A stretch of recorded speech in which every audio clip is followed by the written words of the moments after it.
paragraph 111.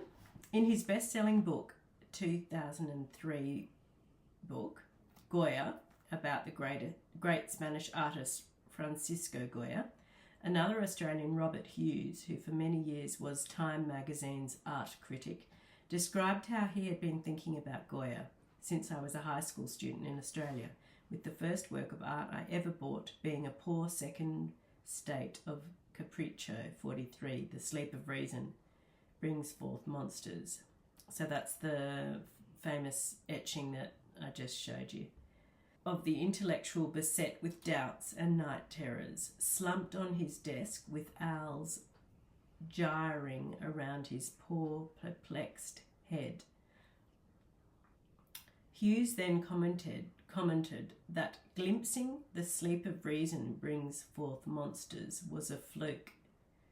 A little further on, Hughes wrote of this experience that at 15, to find this voice of Goya's, just check that, at 15, to find this voice of Goya's so finely wrought in the sleep of reason brings forth monsters, and yet so raw, public, and yet strangely private, speaking to me with such insistence and urgency, was no small thing. It had the feeling of a message transmitted with terrible urgency, mouth to ear. This is the truth. You must know this. I have been through it. And that comes from page 5 of the book.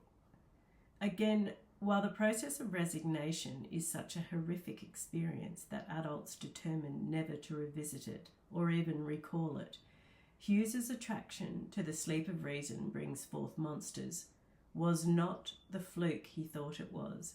The person slumped at the table with owls and bats gyrating around his head perfectly depicts the bottomless depression that occurs in humans just prior to resigning to a life of denial of the issue of the human condition. And someone in that situation would have recognised that meaning instantly, almost willfully drawing such a perfect representation of their state out of the world around them. Even the title is accurate, The Sleep of Reason. Namely, reasoning at a very deep level does bring forth monsters.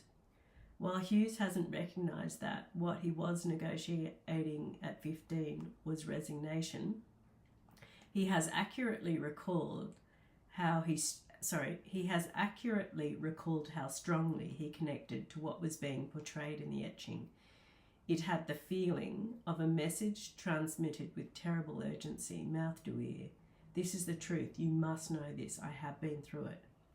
Note how Hughes' words, I have been through it, are almost identical to Cole's and Lawson's words, I've been there.